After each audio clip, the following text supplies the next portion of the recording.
Maliba fɔliw kanuba cɛ ni muso denmisɛnnin ni makɔrɔba an minnu b'an lajɛ Mali kɔnɔ ani Mali kɔ kan aw minnu abonné don an ka page YouTube n'an ka page Facebook kan aw dan se Maliba fɔliw kɛnɛ kɔnɔ bi Maliba fɔli kɛnɛ a ka di kosɛbɛ bi an ni aw baramuso Mari fɛnɛ an bɛ ɲɔgɔn fɛ bi walisa ka bi Maliba fɔliw kɛnɛ kɛ ɲɔgɔn fɛ o la an bɛna yɔrɔ di Mari ma Mari i tɛ foli bila an filɛbagaw la ne filɛbaa cɛ ni muso ne b'aw bɛɛ fo aw dan se Maliba fɔli kɛnɛ kan i b'a fɔ an bɛ deli k'a kɛ kɔrɔlen cogo min na Maliba fɔli an bɛ wele bila aw tanulikɛlaw yɛrɛ dɛmɛli kama an bɛ wele bila mɔgɔbaw ma minnu bɛna ka u da don u ka baara kɛlenw na ani u bɛ ka baara minnu kɛ o hukumu kɔnɔna la an ka wele sera an fa dɔ ma ani an mɔkɛ ani dɔw kɔrɔ don dɔw balimaw don an b'a fɔ a ɲɛna ko a dan se Maliba fɔliw kɛnɛ kɔnɔ an bɛna yɔrɔ d'a ma a yɛrɛ bɛna a tɔgɔ ni a jamu a n'a bɛ bɔ yɔrɔ min na a n'a bɛ baara min kɛ a bɛna i da dɔ la k'o fɛsɛfɛsɛ Baba i dan se aw ka kɛnɛ a somɔgɔw kɔni hɛrɛ b'aw la ne tɔgɔ ye Jérémie Dembélé ne bɛ bɔ San nka n bɛ se ka fɔ fana ko n bɛ bɔ Kucala ka da kan n ye wagati jan kɛ o yɔrɔ la fo ka taa se furu ma n ye o bɛɛ kɛ Kucala nka bi n sigilen bɛ Bamakɔ n bɛ Ɲamana ni n bɛ batulu kɛ église Fat la Tabakɔrɔ n ka baara tun ye dɔgɔtɔrɔya baara ye n tun bɛ baara kɛ Gabriel Touré la n ye san 24 kɛ yen nɔ nka bi n bɛ Ala fo n bɛ retraite la n bɛ n ka so o tuma na an bɛ se ka fɔ ko vraiment Ala a ni ce an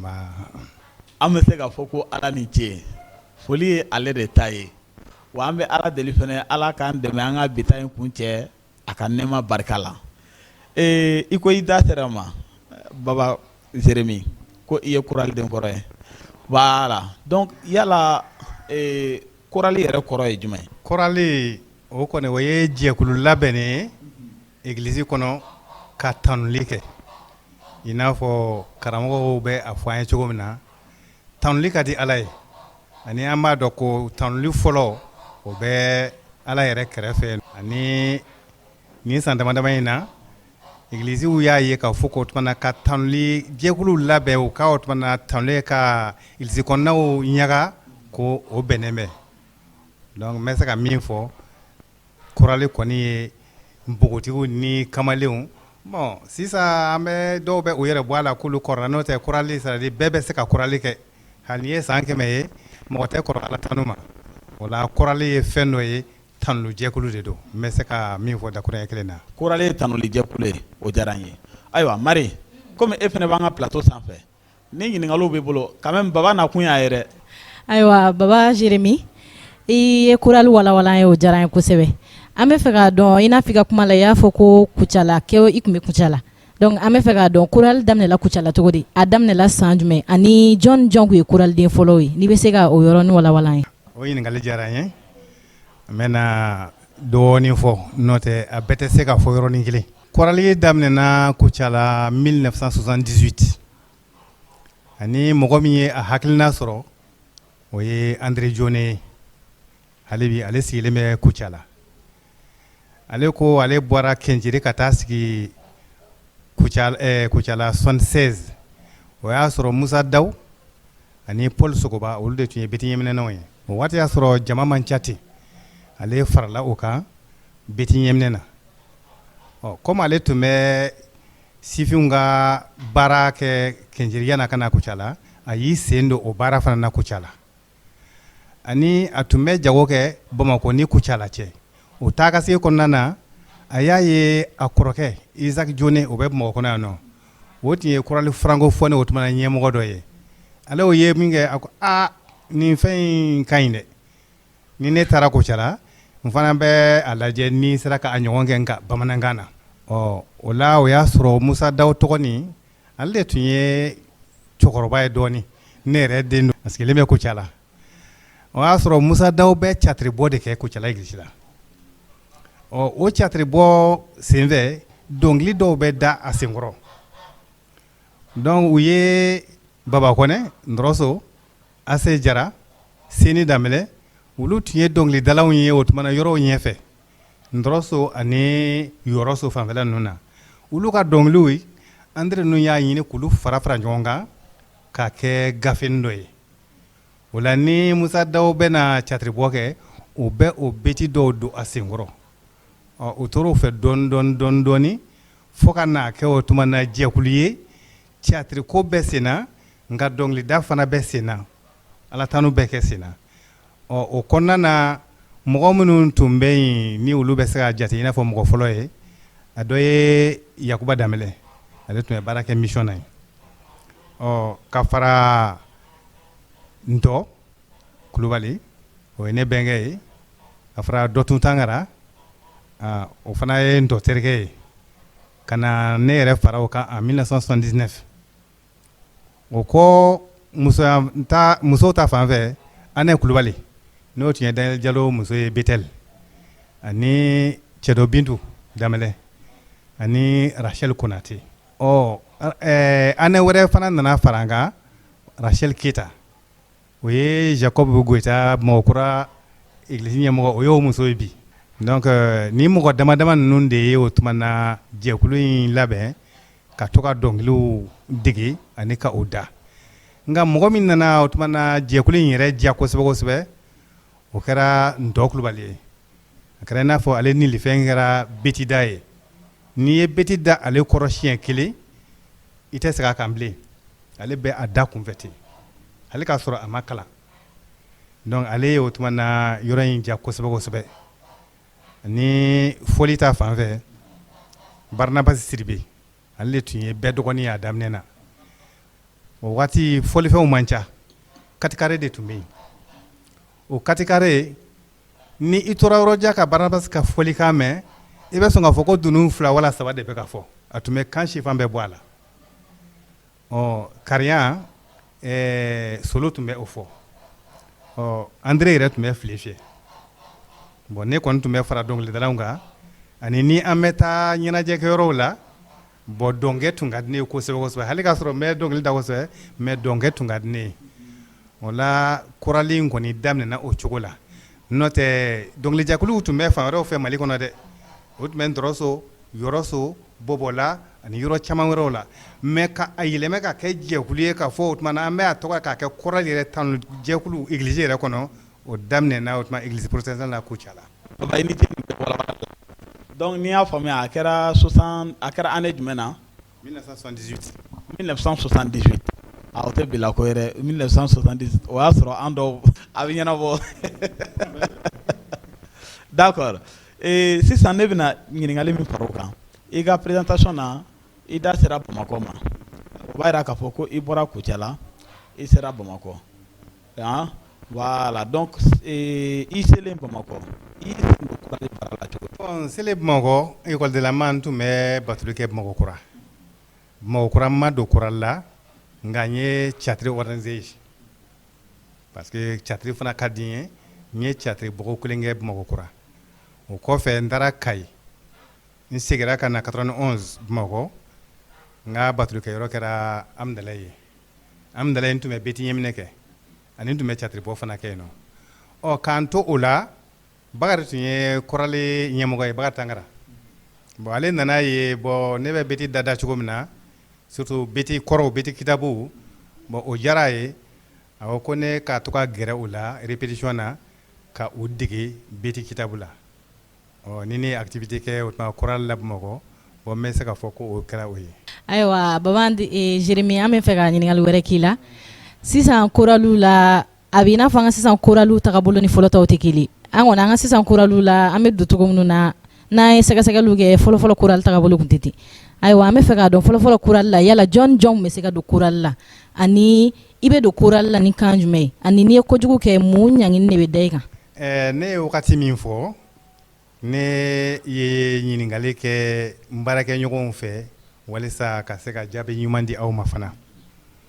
fɔlɔ korali o y'a sɔrɔ sariya ma dilan korali don cogo ni a bɔcogo la nka mɔgɔw tun bɛ don korali la i yɛrɛ kɛcogo fɛ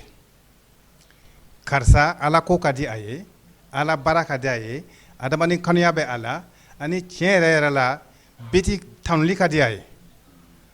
mais ka fɔ k'o tuma sɛgɛsɛgɛliba wɛrɛ tun bɛ kɛ o tun tɛ yen fɔlɔ bɛɛ tun bɛ ɲɔgɔn dɔn an bɛ ɲɔgɔn bɔ yɔrɔw dɔn karisa ye mɔgɔ sɛbɛ ye karisa ye mɔgɔ kuntan ye an bɛ olu dɔn ka bɔ ɲɔgɔn na o la minnu ye mɔgɔ sɛbɛn ye n'u y'a ɲini ka don an bɛ sɔn o ma nka ni an y'a ye ko e taabolo yɛrɛ de man ɲi bɛɛ bɛ e tɔgɔjugu fɔ e bɛ kalon na cɛw wala musow nɔfɛ wala e bɛ ko kɛ min tɛ nɔrɔ da ala ko kan an tɛ sɔn e ka don a la an tun b'a kɛ ten gafe tun t'a la fɔlɔ komi aw ko k'aw bɛɛ tun bɛ ɲɔgɔn dɔn wala parce que an ka sisan korali ko répétition ko ni fɛngɛ jala aw ka o wagati la répétition ko tun bɛ kɛ cogo di ayiwa komi an bɛ Kucala de kan ne ye wagati min fɔ an tun bɛ répétition kɛ araba sufɛ ka dugu jɛ alamisa bon an kɔni tun bɛ na ni surafanaw dunna ayiwa an bɛ répétition kɛ a bɛ se ka kɛ don dɔ yɛrɛ hali minnu yɛrɛ b'an sɔrɔ yen nɔ église la répétition bɛ kɛ église la an kɔni bɛ répétition kɛ fo ka taa fɔ ko an sera a la ani a waati la fana n ye seni daminɛ tɔgɔ min fɔ ale tuma dɔ i b'a ye a bɛ jɔ dɔrɔn a bɛ kɛ i n'a fɔ tuma na fɛn dɔ jiginna a kɔnɔ a bɛ se ka beti dɔ bɔ ten donc o bɛ kɛ fɛn kura ye an bɛ o dege donc o fɛnw kɛtɔ a bɛ wagati jan ta donc don dɔw an bɛ se ka se 22h 23h même jusqu'à fɔ minuit i y'a faamuya donc o bɛ ye tubabukan dɔ la o de y'a tiɲɛ o tɛ baasi ye an tɛna dɔwɛrɛ fɔ tuguni donc an tun bɛ répétition kɛ o cogo la mais a tun bɛ kɛ église la comme waati y'a sɔrɔ église wɛrɛ fana tun tɛ yen ni sɔgɔmɔgɔw église dɔrɔn tɛ donc an bɛɛ tun bɛ ɲɔgɔn sɔrɔ yen ani répétition tun bɛ kɛ fo ka taa se 0h ma souvent ni 0h sera an bɛ taa mɔgɔ minnu yɔrɔ ka jan an bɛ taa olu bila sira fo ka so fɔlɔfɔlɔ koraliw la sisan dɔnkili tun bɛ da cogo di parce que an ka bi korali na an ma ye ni répétition bɛ kɛ i b'a sɔrɔ dɔnkili dɔw bɛ fɔ a bɛ fɔ k'a ye k'o tɛ da église kɔnɔ k'o ye kɛnɛma ni concert ni fɛnw de bɛ kɛ dɔnkiliw bɛ da yala aw ka tile la o bɛɛ la wolomali tun b'a la wa nin bɛ da nin tɛ da o fana ye ko wɛrɛ ye ne bɛ ka wagati min fɔ nin ye commission dɔ tun bɛ yen ni o tun bɛ o tuma na betiw censuré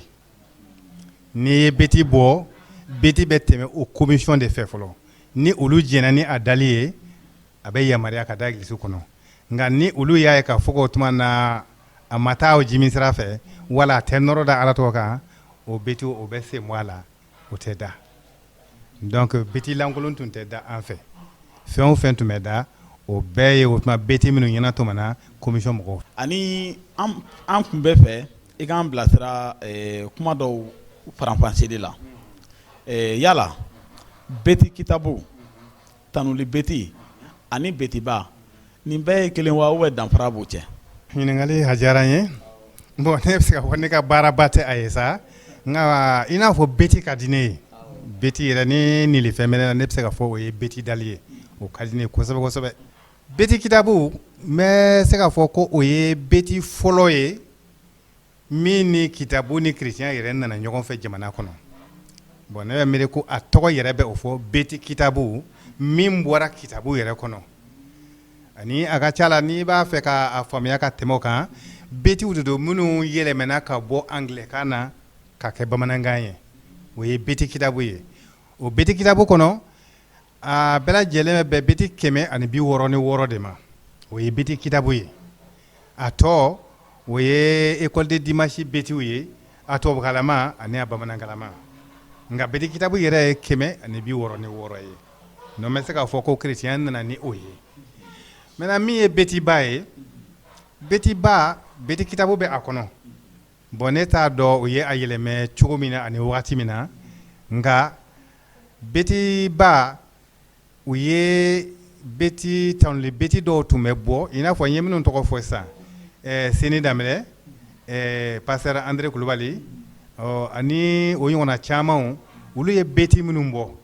surtout ani Bangolo Kumare parce que ale ka beti bɔlenw ne se ka fɔ ko ale bɛ bɛɛ ɲɛ ale tun sigilen bɛ Marakala olu ye beti minnu bɔ u nana olu dɔw de ta ka fara beti kitabu kan k'a tɔgɔ kɛ ko betiba tanuli beti olu tun ye fila ye numéro 1 ani numéro 2 donc maliyɛnw yɛrɛ ye o tuma beti minnu bɔ an ka jamanadenw yɛrɛ ye beti minnu bɔ olu de tun fara ɲɔgɔn ka kɛ numéro 1 ani numéro 2 ye mais olu minnu nana fara o tuma beti kitabu kan o y'a kɛ betiba ye ne bɛ miiri ko o ye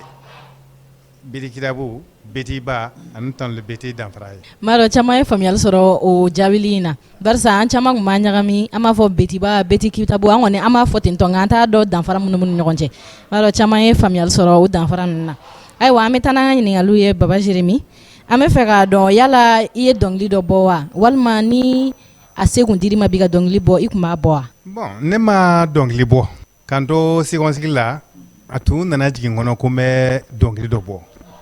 nka ne nana ye ne yɛrɛ kɛcogo fɛ ko dɔnkili bɔ nilifɛn tɛ ne bolo nka a dali ala ye o nilifɛn di na beti da ka di n ye nka a bɔli tiɲɛ yɛrɛ n'o tɛ ne ye kɔrɔnɛkaw sura 13 ne tun ye o ta ka a composer ka kɛ o tuma dɔnkili ye n ye a da siɲɛ kelen an ka dugu église kɔnɔ nka a danna o ma donc ne yɛrɛ y'a kɔlɔsi yɛrɛ la ka fɔ ko ne ka kan ka beti da nka beti da bɔli bon o nilifɛn ma di ne ma. I ni ce o jaabiliw fɛnɛ kosɔn o diyara an ye kosɛbɛ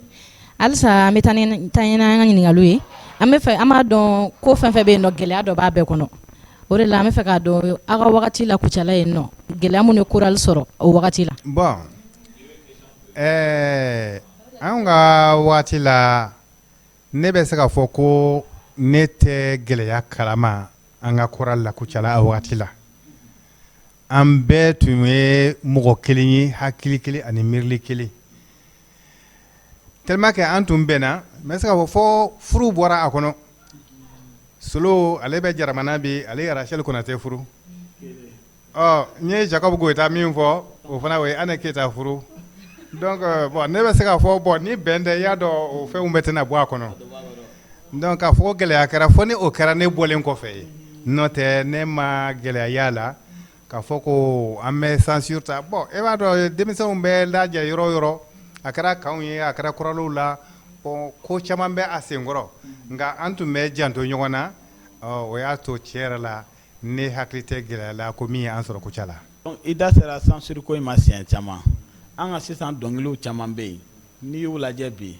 i bɛ taa sɔrɔ komi an da sera a ma i ko ko commission tun bɛ sigi voilà donc an b'an profiter o fɛ san'o yɔrɔnin ka tɛmɛ k'a fɔ hali an minnu bɛ studio la a ka fisa an minnu bɛ production kɛ a équipe ka sɔrɔ an studio tigiw yɛrɛ bolo pour que minnu bɛna u ka son bɔ an fɛ yen an ka se k'a sommet u la u k'a lajɛ yala an ka studio mana nin dɔnkili bɔ est-ce que a bɛ ɲa ou bien a tɛ ɲa pour que an ka artiste minnu mana don an ka studio la olu ka se ka lancer ka ɲa ni tanule beti ɲuman ye ani a ka d'anw minnu fana ye k'an ka émission sponsoriser numéro bɛ ka tɛmɛ dugumana la aw bɛ weleli kɛ aw bɛ bilasira ka kɛ ni o ye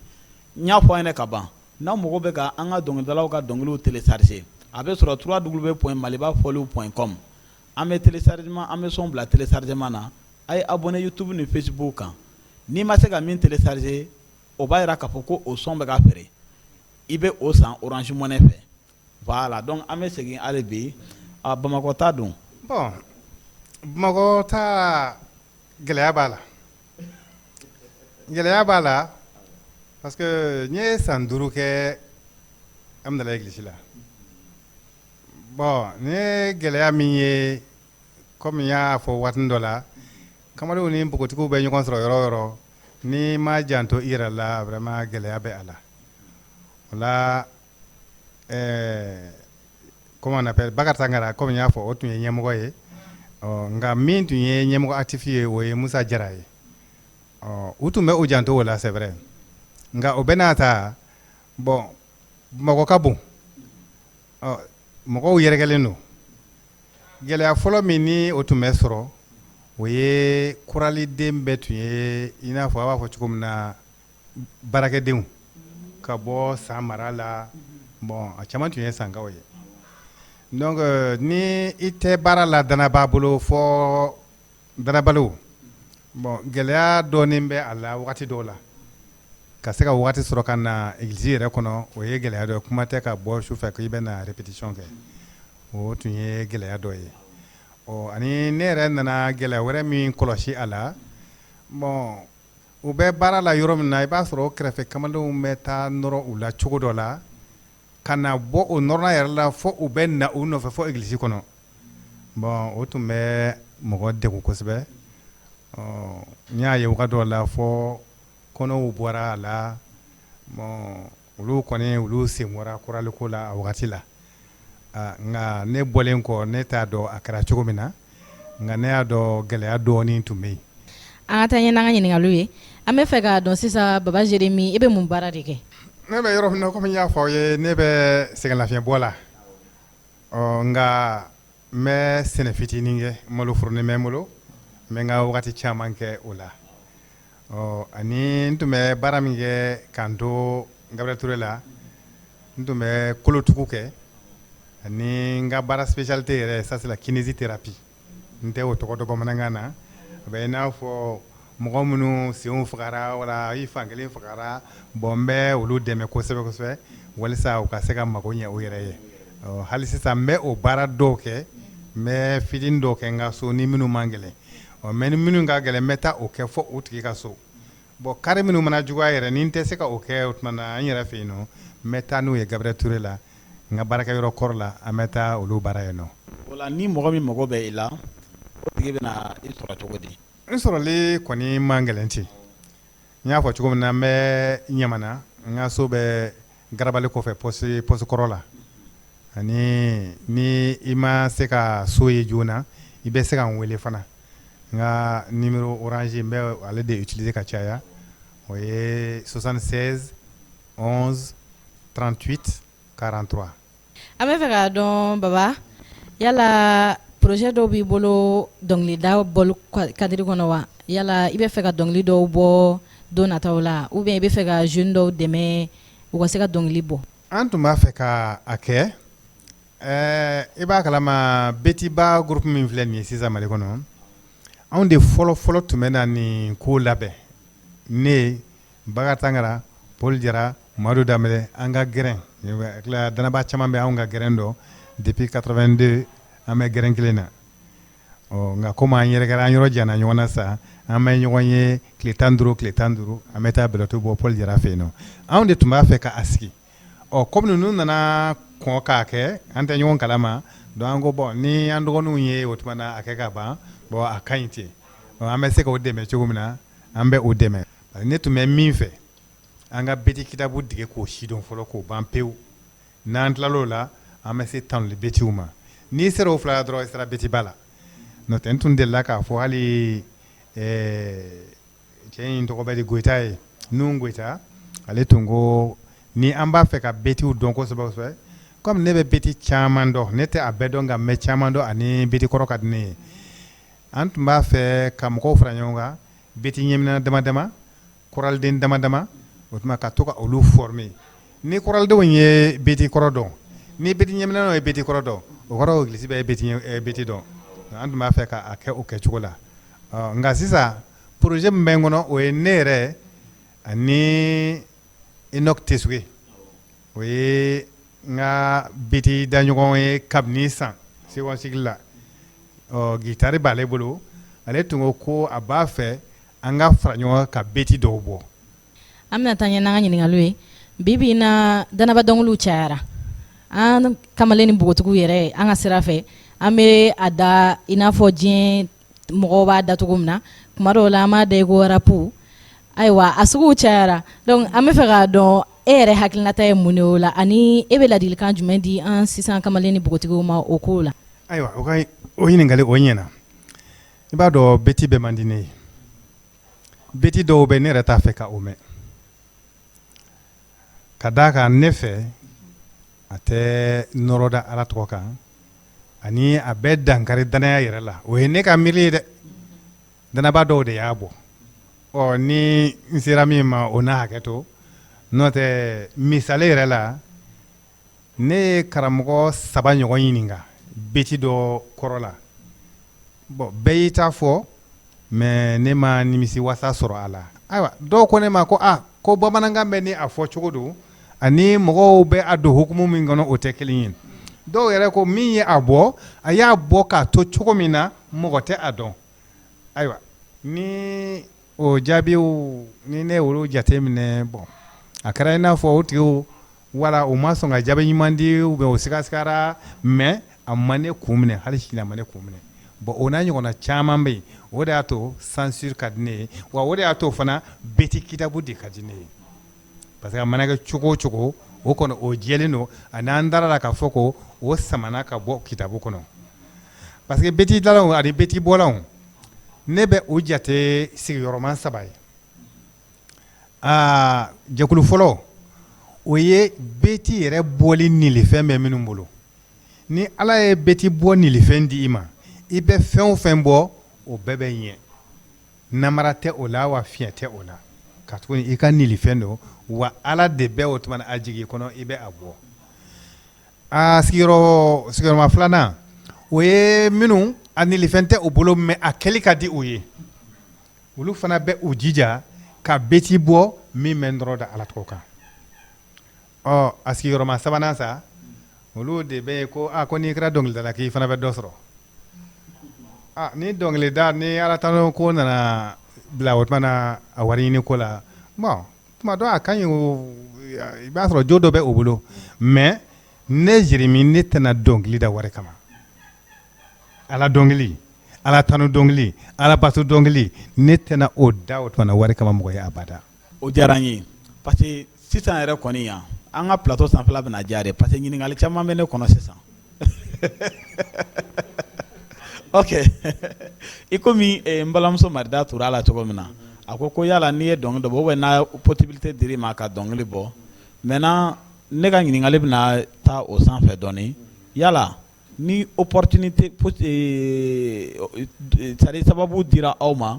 ka se ka aw fara ɲɔgɔn kan ka beti kɔrɔ ninnu kɛ album ye yala aw bɛ sɔrɔ o la wa n'i ye mɔgɔ sɔrɔ ka fara n yɛrɛ kan a ka di min ye ka mɔgɔ sɔrɔ ka fara n kan min fana bɛ se ka a labɛn ne ma gɛlɛya ye o la o parce que ne delila k'a fɔ ne taara sɛgɛnlafiɲɛbɔ la ne ka ɲɛnamaya tɔ ne b'a fɛ ka o bɛɛ kɛ o tuma na ala ka baara de ne bɛ se ka fɛn o fɛn kɛ ala so kɔnɔ ne b'a fɛ ka o de kɛ n si tɔnin kɔnɔ donc n'i ye o tuma cogo di ne ma ko ne ka beti da ka ala tanu ka mɔgɔw dege ka mɔgɔw kalan non ne bɛ miiri o tuma na i ye ne ka i ŋɔni bɔ ne sen na o voilà tanuli beti ani batoli beti u danfara ye jumɛn de tanuli beti ni batoli beti bon ni k'i bɛ danfara ɲini o la bon o kɔrɔ ko i ye tanuli kɔrɔ ye mun ye batoli kɔrɔ ye mun ye tanuli ayiwa bamanankan don tanuli ye o tuma na ka ala ka a belima a bɛ i n'a fɔ ni jeli nana jɔ i ma ka i wele ka i fɔ Pɔli i fɔ fana i fa y'a kɛ tan i y'a kɛ tan i mɔkɛ y'a dɔn ta a bɛɛ y'a fɔ k'a tellement que o tuma a b'a fɔ ka don i kun ma parce que a tɛ juguman fɔ i fa de ye nin kɛ tan i mɔkɛ de ye nin kɛ tan donc a bɛɛ ye belema n'i ma kunnaja dɔrɔn i bɛ don k'i ka mobili tile ta ka d'a ma k'a ka taa n'a ye donc tanuli fana bɛ o cogo la ni i bɛ ala tanu k'a tanu kosɛbɛ kosɛbɛ yɛrɛ n y'a kɛ mɔgɔ pasteur dɔw kan ye ala bɛ wuli ka jɔ i bɛ fɛn min ɲini nɔ ala b'a ta k'a d'i ma o ye tanuli yɔrɔ ye min ye batuli ye batuli kɔrɔ c'est à dire i ye i sago kolo ala ye sago ye ni i sɔnna mɔgɔ ye a bɛ fɛn o fɛn fɔ i ye i b'a kɛ a bɛ fɛn o fɛn ɲini i fɛ i b'a kɛ o kɔrɔ ko i ye i yɛrɛ di a ma o de ye batuli yɛrɛ yɛrɛ ye parce que i kɛra a ta ye i kɛra a jɔn ye donc e yɛrɛ kɛra a dɔ ye ka ban sa n'i tɛna fɔ ko i bɛ don a kɔnɔ quoi e kɛra a dɔ ye i bɛ tunu a kɔnɔ yen nɔ o ye batuli ye parce que i sɔnna a ye wa i ka ko bɛɛ bɛ to a ta la hali ni a ka gɛlɛn i bɛ o de kɛ ka tuguni i sɔnna a ye n tɛ karamɔgɔ ye ka na ani kuma an bɛ kuma dɔ fana bɛ mɔgɔ da beti tata ani beti filita wa beti bilata e yɛrɛ hakilina ye jumɛn ye beti ko la beti dɔ ye tata ye dɔ ye filita ye wa beti ko la ayiwa ne bɛ hali karamɔgɔ dɔw dɔn beti dɔw bɛ o tɛ da olu ka egilisi la o non y'a dɔn o filila tardi nka a bɛ da dɔw ta la o comme ne y'a fɔ ka ban ne fana beti bɛɛ man di ne ye o an ka kɔrɔlidenw yɛrɛ y'a hali tabakɔrɔ don dɔ o ye dɔnkili dɔ da egilisi bɔlen ne ye o wele ko nin dɔnkili ne ma nin faamu da a don o tuma ko Yesu ye kogo jɔ wa tari kogo de jɔra ni Yesu cɛ fɛn dɔ bon ne ma kogo in kɔrɔ faamu egilisi bɔra ne o ɲininka la o ye dɔ fɔ ne ye o n'a ɲɔgɔnna betiw fana bɛ yen mais o bɛɛ bɛ sɔrɔ o tuma na beti bɔlenw de la n'o tɛ beti kitabu kɔnɔ a tɛ sɔrɔ o la o beti kitabu kɔnɔ parce que ne delila ka ɲininkali kɛ beti kitabu kɔnɔ fɛn kelen min na o beti o b'a fɔ ko m'a dɔn numéro jumɛn don ko u n'a to yen tɛ fɔ abada ne nana an ka pasteur ɲininka n ko k'a fɔ ko fɛn dɔ bɛ yen min bɛna to fɔ abada n ko ne ma o faamu a ko non o bɛɛ sɔrɔ o tuma na a bɔ cogo ni a bɔ yɔrɔ ani mɔgɔ min ye a bɔ i nisɔndiya kojugu bɛ na fɛn dɔw don bon min ni tiɲɛ bɔlen don k'a sɔrɔ sira de o tɛ n'o tɛ tile ni kalo sankolo ni fɛn o si tɛ to yen o donc olu tɛ to abada n'o tɛ beti filita dɔw bɛ yen dɛ bon n ye misali kelen di ka ban n tɛna caman wɛrɛ di kana don dɔnkilidalaw gasi la nka beti dɔw kɔni bɛ yen ne bɛ miiri ko o man kan ka da église kɔnɔ awɔ a tɛ nɔrɔ da ala tɔgɔ kan ani a bɛ mɔgɔ lafili. jɛyali diyara n ye parce que kuma dɔw la église kɔnɔna la an bolo dɔnkili minnu ka kalan olu ye tanuli dɔnkili ye maintenant dɔnkili minnu kɔ fagalenin don u sumayalenin don o kɔni olu ye batoli dɔnkili ye. dɔnkiliw batoli dɔnkiliw nin bɛɛ bɛ se ka kalaya nin bɛɛ bɛ se ka sumaya beti kitabu yɛrɛ kɔnɔ k'a kɛ ni yɛrɛ ka ɲiniliw ye a caman bɛ a bɛɛ ka kalan anw de bɛ a sumaya yan n'o tɛ américains yɛrɛ fɛ beti ninnu bɛɛ ka kalan hali an bɛ numéro 2 min fɔ k'a sumaya k'a sɛbɛkɔrɔ sumaya n ye a mɛn cogo min na o ka teli américains fɛ mais anw b'a ta k'a sumaya donc sumaya ani teliya o tɛ beti kɔrɔ bɔ a la